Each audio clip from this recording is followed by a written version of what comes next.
നമസ്കാരം സുഹൃത്തുക്കളെ, ഞാൻ അനിൽകുമാർ AK ഇൻഫർമേഷൻ്റെ ഏറ്റവും പുതിയ വീഡിയോയിലേക്ക് എല്ലാവർക്കും സ്വാഗതം.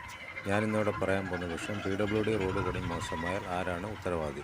നമ്മുടെ നാട്ടിലെ റോഡുകൾ പണി കഴിഞ്ഞ് മാസങ്ങൾക്കുള്ളിൽ തന്നെ തകർന്നു പോകുന്നത് നമ്മൾ സ്ഥിരമായി കാണുന്ന ഒരു കാഴ്ചയാണല്ലോ.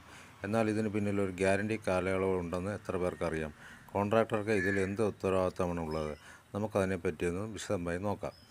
ഒന്നാമതായി DLP എന്താണ്? ഡിഫക്റ്റ് ലയബിലിറ്റി പീരീഡ് എന്നാണ് ഇതിന് പറയുന്നത്. ഒരു റോഡ് പണി കഴിഞ്ഞാൽ അതിനൊരു നിശ്ചിത കാലയളവ് ഗ്യാരണ്ടി ഉണ്ട്. ഇതിനെയാണ് DLP എന്ന് പറയുന്നത്. ഈ സമയത്തിനുള്ളിൽ റോഡ് തകർന്നാൽ കോൺട്രാക്ടർ സ്വന്തം ചെലവിൽ അത് ശരിയാക്കി നൽകണം എന്നതാണ് വ്യവസ്ഥ. രണ്ടാമതായി, കാലയളവ് എത്ര? സാധാരണ ടാർ റോഡുകളിൽ 1 വർഷം മുതൽ 3 വർഷം വരെയുണ്ട് ഗ്യാരണ്ടി. എന്നാൽ BMBC റോഡിന് 5 വർഷം വരെയുണ്ട് ഗ്യാരണ്ടി. BMBC എന്നാൽ ബിറ്റുമിൻ മെർക്കണ്ട ബിറ്റുമിൻ ചിപ്സ് എന്നാണ് ഇതിന് പറയുന്നത്. മൂന്നാമതായി, പണം തടഞ്ഞു വയ്ക്കൽ. കോൺട്രാക്ടർക്ക് പണി കഴിഞ്ഞ ഉടനെ എല്ലാ പണവും PWD നൽകില്ല. സെക്യൂരിറ്റി ഡെപ്പോസിറ്റായി ഒരു തുക PWD തടഞ്ഞു വയ്ക്കും. ഗ്യാരണ്ടി പീരീഡ് കഴിഞ്ഞാൽ മാത്രമേ ഈ പണം തിരികെ നൽകുകയുള്ളൂ.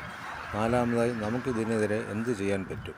നിങ്ങളുടെ നാട്ടിലെ പുതിയ റോഡ് ഗ്യാരണ്ടി പീരീഡിനകത്ത് താഴ്ന്നുവെങ്കിൽ ഉടൻ തന്നെ PWD അസിസ്റ്റൻ്റ് എക്സിക്യൂട്ടീവ് എഞ്ചിനീയർക്ക് പരാതി നൽകുക. പണി നടന്ന സ്ഥലത്ത് ഒരു നീല കളർ ബോർഡിൽ വെള്ള അക്ഷരത്തിൽ ജനങ്ങൾ കാഴ്ചക്കാരല്ല എന്നൊരു ബോർഡ് കോൺട്രാക്ടർ സ്ഥാപിക്കും. അതിൽ എഞ്ചിനീയർ, കോൺട്രാക്ടർ എന്നിവരുടെ ഫോൺ നമ്പരും PWD ടോൾ ഫ്രീ നമ്പറും ഉൾപ്പെടെ എല്ലാ വിവരങ്ങളും ഉണ്ടാകും. അഞ്ചാമതായി, വിവരങ്ങൾ ലഭിക്കാൻ RTI. ഏത് ഉദ്യോഗസ്ഥനാണ് ഇതിൻ്റെ ചുമതലയെന്നോ എത്ര വർഷമാണ് ഗ്യാരണ്ടി എന്നോ അറിയില്ലെങ്കിൽ എൻ്റെ മുൻപത്തെ വീഡിയോകളിൽ പറഞ്ഞ പോലെ ഒരു RTI അപേക്ഷ നൽകിയാൽ മതി. നമ്മുടെ നികുതി പണം കൊണ്ട് നിർമ്മിക്കുന്ന റോഡുകൾ സംരക്ഷിക്കപ്പെടേണ്ടത് നമ്മുടെ കൂടി ആവശ്യമാണല്ലോ. ഈ അറിവ് മറ്റുള്ളവരിലേക്കും എത്തിക്കുക. വീഡിയോ ഇഷ്ടപ്പെട്ടാൽ ലൈക്ക് ചെയ്യുക, കമൻറ്റ് ചെയ്യുക, സബ്സ്ക്രൈബ് ചെയ്യുക. പുതിയൊരു വീഡിയോയുമായി വീണ്ടും കാണാം. നന്ദി, നമസ്കാരം.